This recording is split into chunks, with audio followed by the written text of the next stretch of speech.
अस्सलाम वालेकुम everyone, this is me Akbar. Hopes आप सब लोग ठीक होंगे और मेरी वीडियोस आपको पसंद आ रही होंगी। आज ही हम लोग CS614 का लेक्चर वाइज MCQs कर रहे हैं। ये वो MCQs है जो आपके पेपर रिलेटेड इंपॉर्टेंट है, यानी कि आपके लेक्चर वाइज है। लेक्चर 19 से ऑनवर्ड 45 तक जितने भी आपके MCQs बन रहे थे इंपॉर्टेंट, हम लोगों ने सेपरेट कर लिए।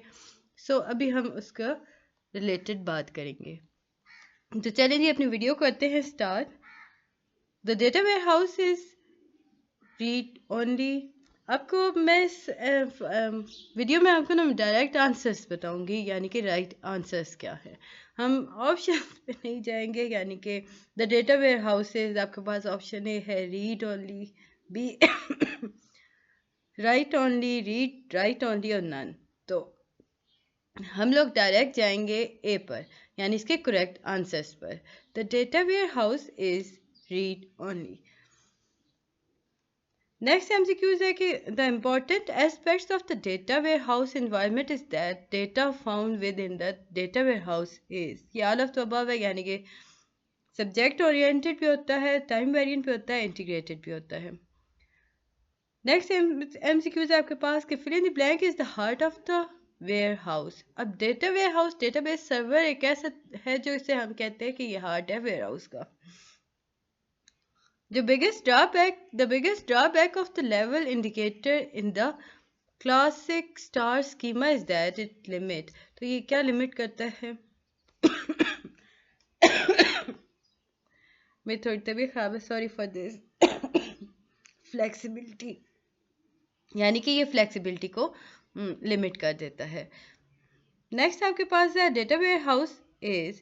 तो डेटा वेयर हाउस जो है इसका करेक्ट आंसर आपके पास सी आता है। ये देखिए आंसर सी है, organize around important subject area. इसके बाद ये एन ऑपरेशनल सिस्टम इज। अगर ऑपरेशनल सिस्टम की बात करते हैं तो ये use to run the business in real time and is based on current data. ये इसका आंसर है। The generic two level data warehouse architecture include near real time update. तो याद रखें, generic two level data warehouse architecture जो है उसके अंदर नियर रियल टाइम अपडेट्स पाए जाते हैं। The active data warehouse architecture include. तो एक्टिव डेटा वेयर हाउस के अंदर अगर हम देखें ना आर्किटेक्चर को लेकर, तो वो उसमें एक डेटा मार्ट होता है। डेटा जो है वो एक्सट्रैक्ट किया जाता है न्यूमरस इंटरनल और एक्सटर्नल सोर्सेज से, और इसमें नियर रियल टाइम अपडेट्स पाई जाती हैं। इसके बाद जी 9th पे आपके पास आता है रिकॉन्सल डेटा इज। अब ये क्या है? Current data. इसका करेक्ट आंसर बी है, यानी कि current data intended to be single source of all decision support system. इसके बाद ही ट्रांजिट डेटा इज। अब ट्रांजिट डेटा है क्या? इसका करेक्ट आंसर आपके पास आंसर ए आ रहा है, like a data in which change to existing record cause the previous version of the record to be eliminated। इसके बाद ही आपके पास आता है extract process is। तो extract process जो है वो capturing a subset of the data contained in various operational systems। इसके बाद ही आपके पास आता है डेटा स्क्रबिंग। क्या है? वो एक ऐसा प्रोसेस है जिसके अंदर हम अपग्रेड करते हैं क्वालिटी ऑफ डेटा को। ये क्वालिटी ऑफ डेटा तब यहाँ पे इम्प्रूव की जाती है या अपग्रेड की जाती है वेयर हाउस में जाने से पहले, जब डेटा उसके पास डेटा को वो एक वेरीफाई करते हैं, यानी कि एक प्रोसेस करते हैं डेटा पर। The load and index is a process to load the data in a data warehouse and create the necessary indexes। Data transformation include एक ऐसा प्रोसेस या process to change data from detail level to summary level. इसका correct answer आपके पास आता है a process to change data from detail level to summary level. Fill in the blank is called a multi feed transaction. ये ट्रांसफॉर्मेशन, तो multi feed transformation के अंदर कन्वर्ट किया जाता है डेटा को एक फीड से लेकर मल्टीपल फीड्स के अंदर। इसके बाद the type of relationship in star schema के अंदर वन टू मैनी होता है कि आपका अभी जो पेपर हुआ है ना रिसेंटली लाइक 2 दिन पहले, उसमें क्वेश्चन था कि रिलेशनशिप बताएं। एक डायग्राम दी गई थी, उसके अंदर वन टू मैनी का रिलेशनशिप था और आपको बताना था कि ये कौन सा रिलेशन है। Fact tables are completely normalize. Fact tables क्या हैं? वो नॉर्मलाइज होते हैं। Fill in the blank is a goal of data mining. Data mining का अगर हम गोल्स की बात करते हैं तो वो ऑब्जर्व करता है इवेंट और कंडीशंस को। Business intelligence data warehouse is use for. Business intelligence और डेटा वेयर हाउस जो होता है वो फोरकास्टिंग के लिए भी यूज होता है, डेटा माइनिंग के लिए भी होता है, analysis of large volume of product sale data के लिए भी होता है। The data administration subsystem help you perform all of the following except। तो ये याद रखिए, ये क्रिएट नहीं कर सकता, चेंज नहीं कर सकता, इंफॉर्मेशन को डिलीट नहीं कर सकता। Most common source of change data and refreshing a data warehouse is, तो वो है क्यूरेबल चेंज डेटा। तो इसका करेक्ट आंसर आपके पास आता है क्यूरेबल चेंज डेटा। नेक्स्ट आपके पास है fill in the blank are responsible for running queries and report against data warehouse table। तो वो आपके पास आता है एंड यूजर। अगर हम बात करते हैं एंड यूजर्स की, तो एंड यूजर्स वो होते हैं जो कि रिस्पॉन्सिबल होते हैं रनिंग क्यूरीज के। लाइक अब ये हमारे पास, ये मैं यहाँ पे दोनों सेलेक्ट हो गए हैं, सॉफ्टवेयर नहीं है, एंड यूजर है इसका करेक्ट आंसर। फिर इसके बाद ही आपके पास आता है query tool is meant by data acquisition. Correct answer इसके पास आता है data acquisition. Classification rule are extracted from decision tree. Classification rules जो होते हैं ये एक्सट्रैक्ट किए जाते हैं डिसीजन ट्रीज के।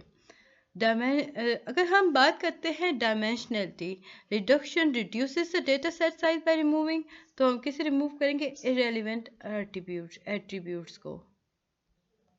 Fill the blank is a method of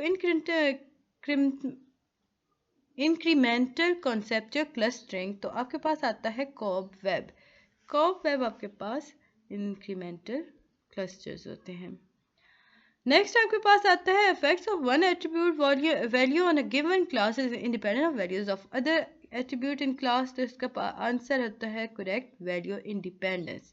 तो ये क्या कहलाता है? कि वैल्यू इंडिपेंडेंस कहलाता है। The main organization justification for implementing a data warehouse is to provide storing large volume of data.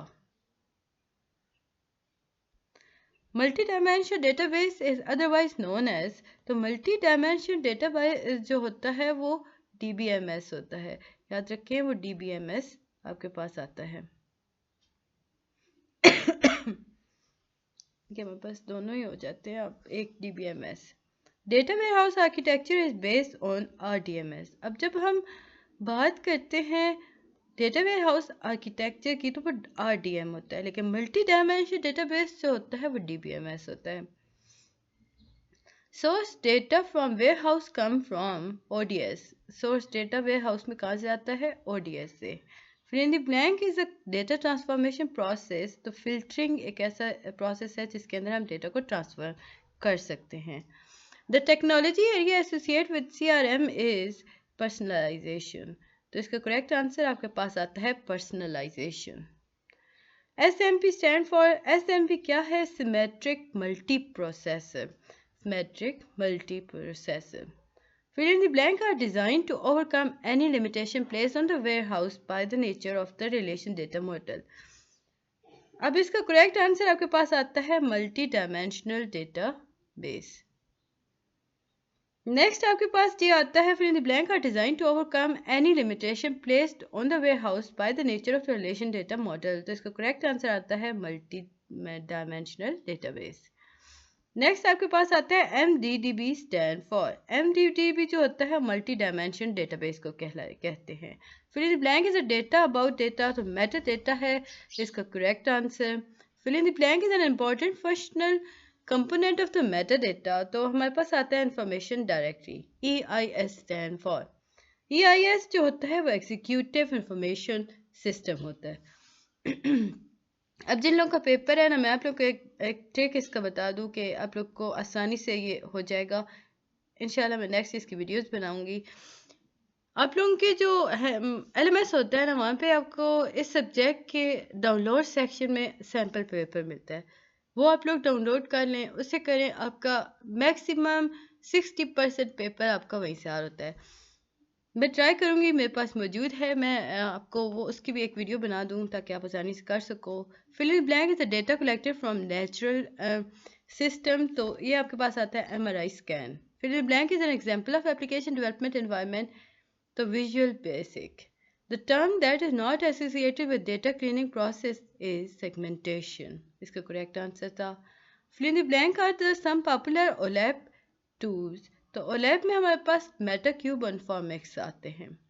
Capability of data mining is to build predictive model. Next आपके पास है कि fill in the blank is the process of determining preference of customer majority, तो वो preferencing होता है। Strategic value of data mining is time sensitive. Next आपके पास आता है राल्फ किम्बल, इन्होंने प्रपोज किया था डेटा इंटीग्रेशन इशू को। जो टर्म क्वालिटी है और रोल अप है, ये एसोसिएट करती है डेटा मार्ट के अंदर।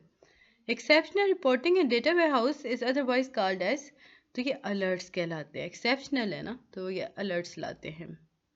Fill in the blank is a meta data repository, तो इसके अंदर आपके पास आता है prism solution directory manager. Fill in the blank is an expensive process in building an expert system, तो इसका correct answer आता है information collection. उम्मीद है कि आपको समझ और पसंद आ रहा होगा। काइंडली मेरे चैनल को लाइक और सब्सक्राइब जरूर कीजिएगा। The full form of KDGD is Knowledge Discovery and Database. The first international conference on KDD was held in the year 1995. Removing duplicate record is a process called data cleaning. Cleaning याद रखिएगा, ये data clean करता है। Fill in the blank contain information that give user an easy to understand perspective of the information stored in the data warehouse. Correct answer आता है metadata, business metadata. Fill in the blank is a help to generate, integrate, maintain and view the content of the data warehouse system. तो ये इसका correct answer हमारे पास आता है Information directory. Discovery of a cross-sales opportunity is called association. Data mart that incorporate data mining tool to extract sets of data are called dependent data mart. Fill in the blank can generate program itself, enabling it to carry out new tasks. तो इसका correct answer आपके पास आता है productivity system. इसके बाद जी the power of self learning system lies to accuracy. Building the information database is done with the help of fill in the blank, तो इसका correct answer आता है transformation और propagation tool. How many components are there in data warehouse? तो 5 components होते हैं. Which of the following is not a component of data warehouse? तो वो component key होता है. Dash is the data that is distilled from low level of detail found at the current detail level. तो वो आपके पास आता है lightly summarized data. Highly summarized data क्या है? वो compact और easily accessible है. A directory to help the DSS analyst locate the content of the data warehouse is seen in metadata. Metadata contain तो इसका correct answer आपके पास आता है all of the above.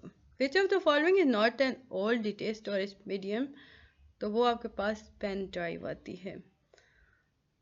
The data from the operational environment enter fill in blank of a data warehouse, तो वो आपके पास आता है current detail data.